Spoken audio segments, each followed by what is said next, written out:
UOL Corinthians.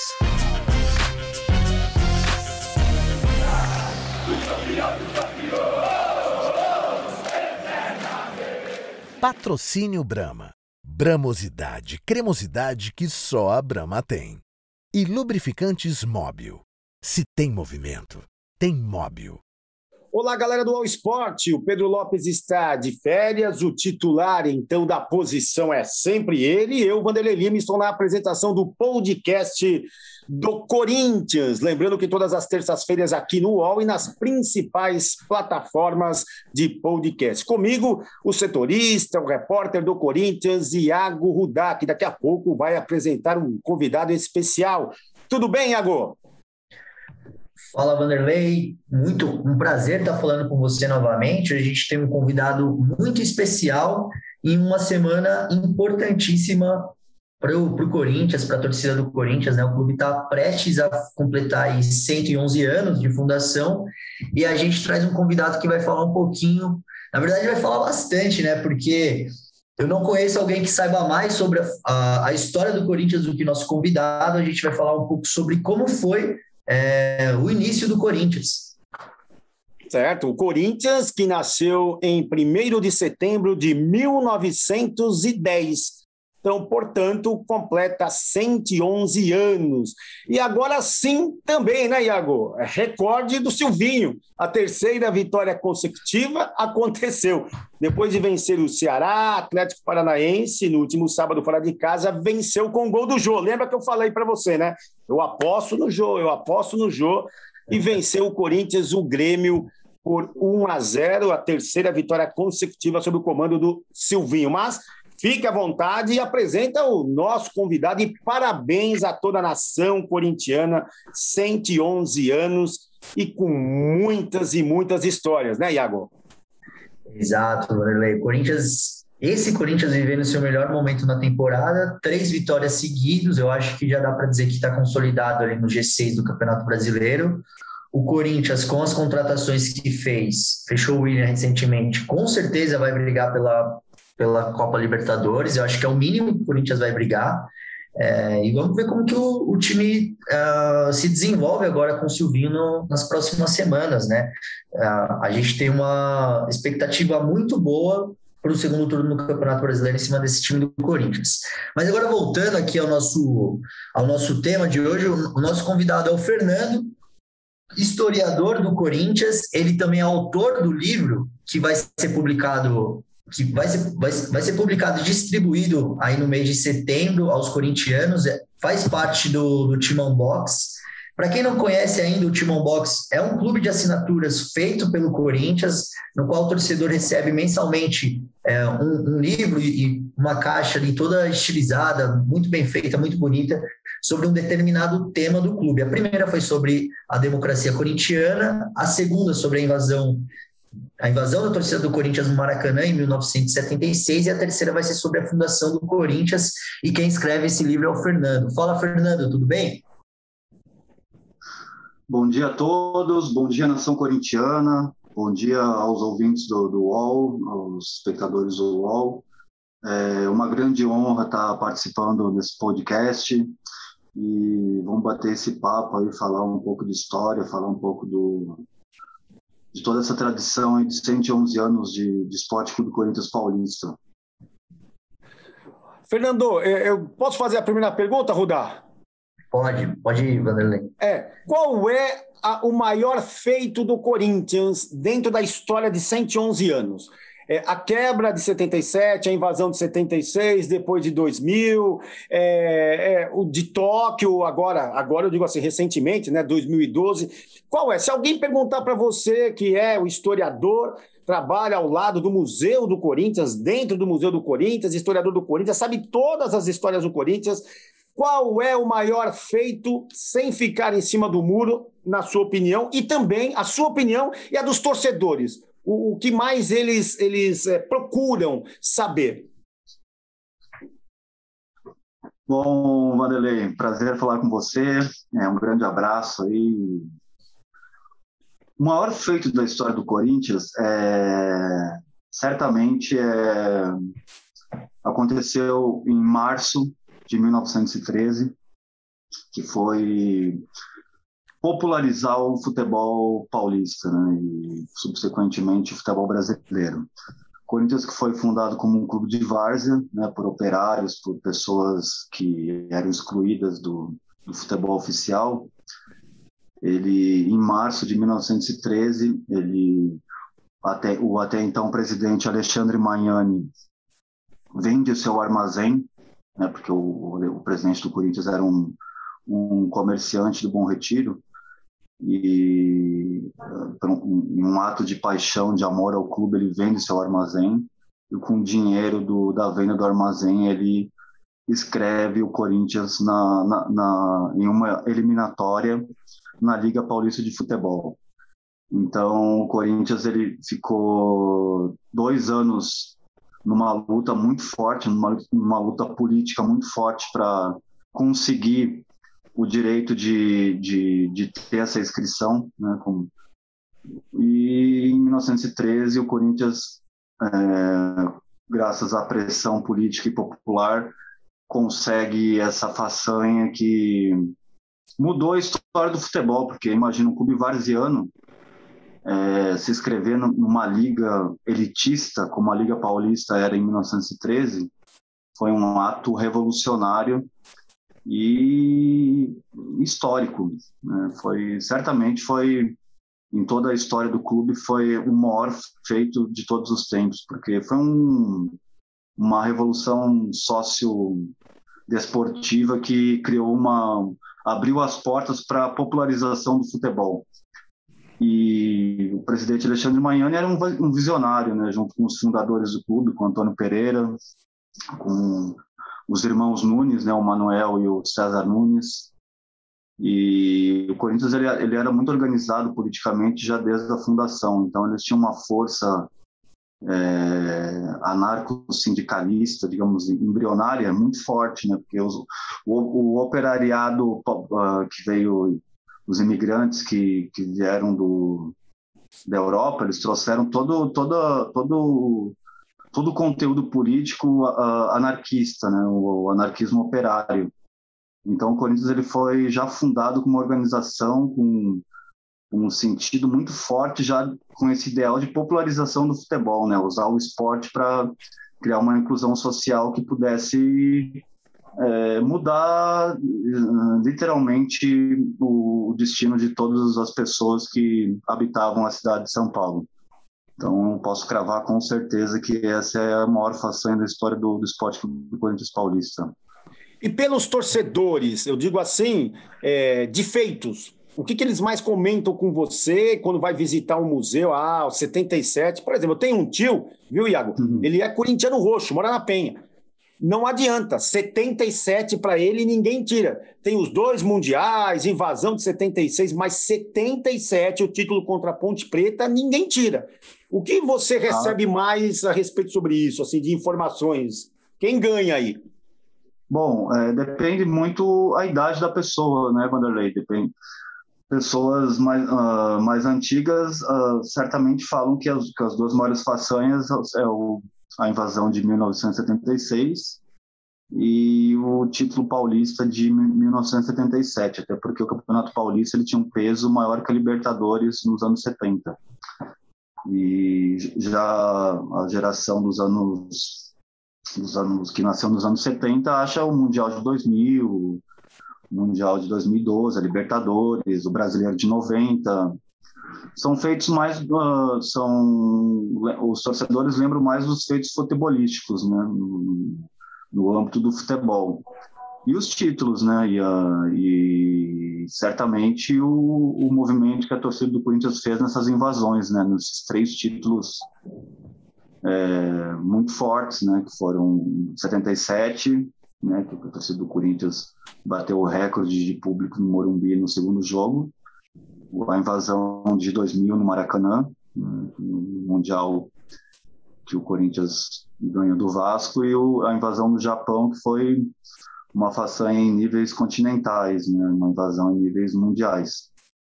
Então, são esses 3 feitos, né, que o torcedor que visita o memorial do clube, eles lembram e querem ver os troféus, e exaltam de uma forma bem forte essas 3 façanhas. 4, né, com a invasão de 76, né, apesar do Corinthians não ter ganho o título, foi um feito histórico da torcida que repercutiu mundialmente também.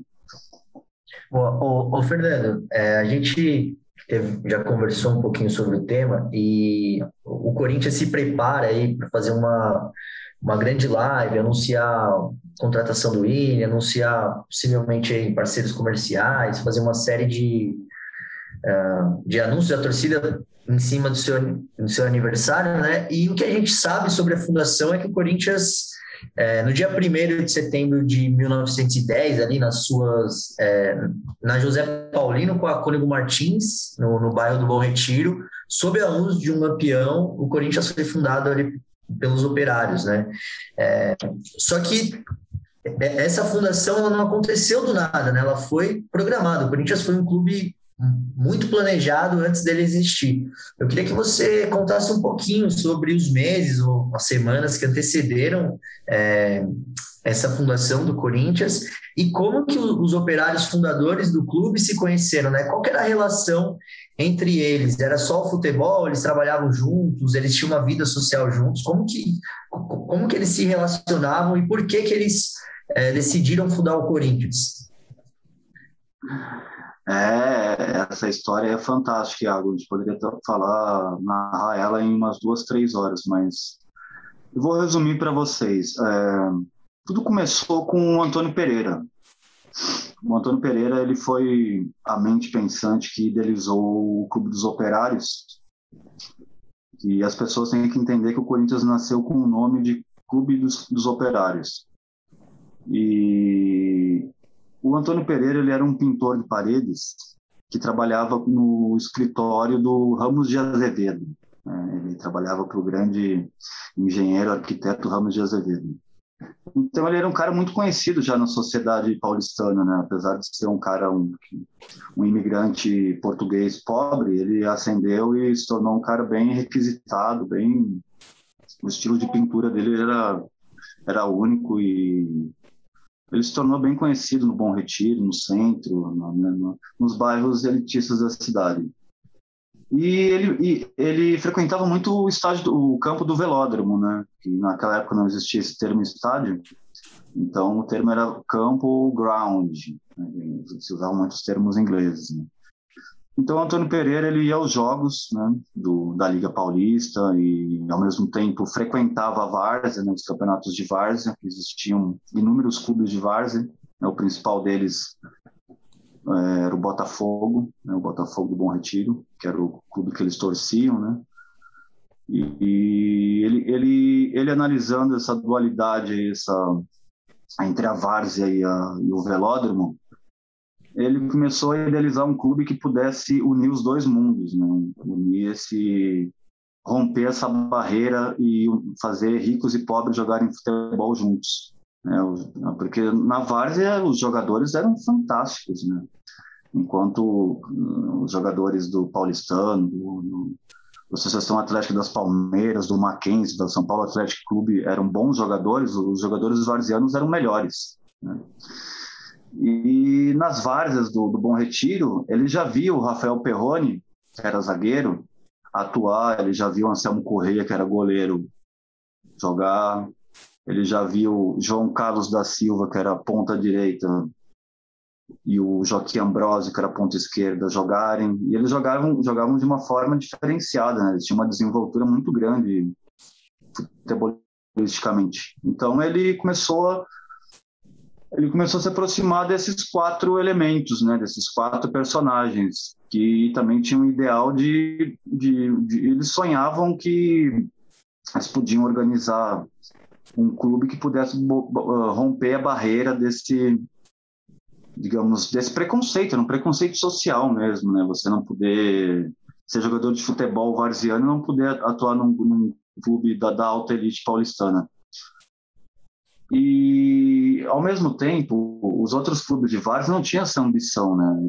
Eles eram clubes varzianos, o Tiradentes, o Botafogo, E entre outros clubes, esses dois eram os mais próximos dos fundadores do Corinthians, né? O Tiradentes da Luz e o Botafogo da Rua Paulo de Souza.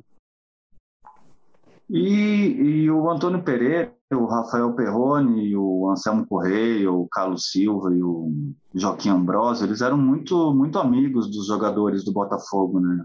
Já tinha uma proximidade muito grande, né? E eles propuseram para os botafoguistas a fundação de um clube dos operários. E nessa proposta, o César Nunes, o Aparício, o Amilcar, que eram grandes craques do Botafogo, o Davi, né, que era um jogador de origem negra, né, família escrava, e era um jogador lendário, Davi, era um meio atacante muito, muito, muito habilidoso. Eles ficaram encantados com a proposta, né, com a ousadia, né, mas grande parte da população dos habitantes do Bom Retiro não acreditava nessa façanha, né, era um ato impossível. E eles frequentavam muito o areal do Bom Retiro, né, que naquela época você descia ali a Rua dos Imigrantes, você no fim do Bom Retiro tinha o areal, né, tinha onde que aconteciam saraus, serestas, onde que eles batiam bola. Quando o Rio baixava o seu nível, eles faziam campinhos de várzea e ficavam jogando bola lá. Fernando? Então eles se conheceram nesse areal do Bom Retiro, né? O Antônio Pereira e os outros 4 fundadores. E ao mesmo tempo eles frequentavam a várzea.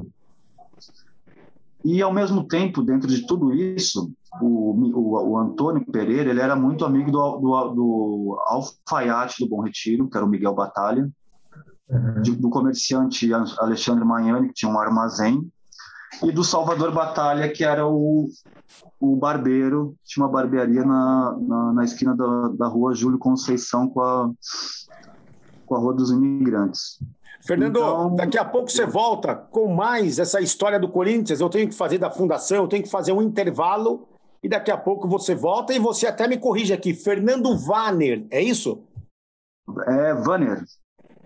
Vanner. Então estamos recebendo aqui no podcast do Corinthians, do All Sport, além do repórter Iago Rudá, setorista, sabe tudo do Corinthians, e o Fernando Vanner, que ele é um historiador, trabalha no Museu do Corinthians e no ano passado me ajudou demais nesse especial que eu fiz a respeito do Baltazar, o Cabecinha de Ouro. Então, um breve intervalo, daqui a pouco, mais do Corinthians no podcast.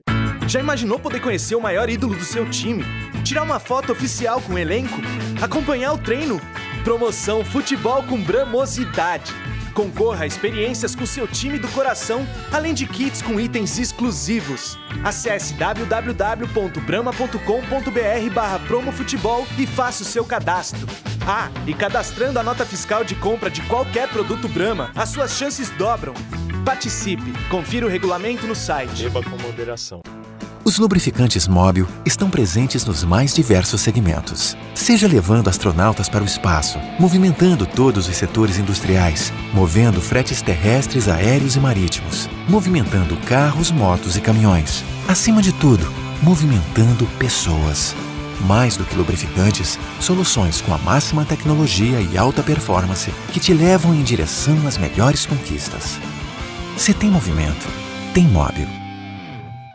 De volta com o podcast do Corinthians, ao lado do repórter Iago Rudá.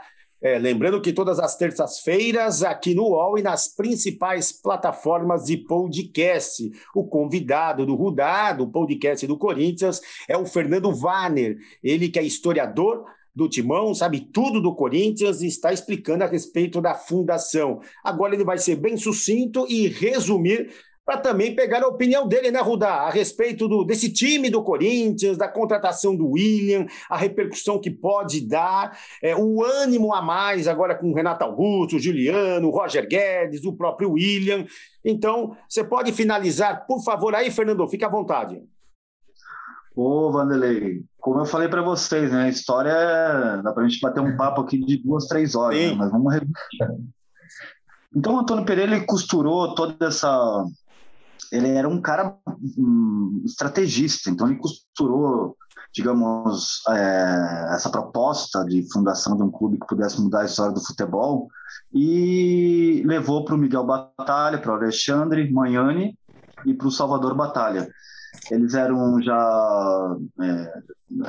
tinham um poder financeiro um pouco mais consolidado e eles investiram nesse clube dos operários, né? Compraram a bola, faziam rateios, né? Literalmente rateios nas fábricas, nas ruas do Bom Retiro, compraram os uniformes e começaram a treinar em um campo alugado, né? Que ficava na José Paulino com a Ribeiro de Lima, e ali eles fizeram um mutirão, capinaram o campo, fizeram um campo de várzea que foi nomeado como Campo do Lenheiro, né? Como o terreno era de um lenhador, o terreno já tinha esse apelido de Terrenão do Lenheiro. Daí, quando o Corinthians terminou o projeto, começou a treinar nesse campo, né? Organizou seus quadros, né? Que naquela época era primeiro, segundo e terceiro quadro, e começou a se organizar nesses meses de maio, junho, julho, agosto. E 1º de setembro foi uma data escolhida pela numerologia, né? Porque o Antônio Pereira era um cara que acreditava muito em numerologia. E se vocês analisarem o próprio ano de fundação do Corinthians, já tem, se você cortar o ano, 1 do 9 do 10 já é o dia 1º, 9, setembro, 10, o ano. Então, se você colocar os traços, né, 1 do 9 do 10 e 20 e 30, o horário foi escolhido às 20 e 30, e nessa esquina aí da José Paulino, com o beco sem saída, que não tinha nome ainda, que foi nomeado anos depois como Cônigo Martins, tinha um grande lampião, né? Cada esquina do Bom Retiro tinha um lampião a gás, e tinha o bar do Afonso Desidério, né? Que é onde que eles se encontravam e bebiam e projetavam o Clube dos Operários. Então, simbolicamente, o Lampião ele foi escolhido como local para assinar a primeira ata, né? Que o Lampião era um símbolo de humanista, de iluminação, projetando o clube iluminado pelo um lampião. É místico, né? O Corinthians é místico, né? Nesse ano de 1910, o cometa Halley passou no céu do globo terrestre. Que bacana. Fernando, a torcida do Corinthians adotou o termo timão em 66, né? Quando o Corinthians traz o Garrincha para jogar aqui em São Paulo, né? Mas pelo que você está me falando aí, o Corinthians já era um timão quando ele nasceu, né? Tinha os melhores jogadores da várzea, foi um time que uma diretoria, digamos assim, trazendo para os termos atuais, que atuou bem no mercado, né? Na fundação do clube. O Corinthians nasceu como uma potência já no futebol. O Corinthians ele já era chamado de timão desde a década de 10, desde os anos 10, porque esse projeto de popularização do futebol ele atraiu os melhores jogadores dos grandes times de várzea da cidade de São Paulo. Então veio jogar no Corinthians o César Nunes, o Amilcar Barbuí, o Aparício, o Davi, o Casemiro do Amaral, o Casemiro Gonzalez, e o Corinthians formou literalmente um timão, né? Tanto que quando o Corinthians ele fica invicto de 1914 até 1917 invicto, né?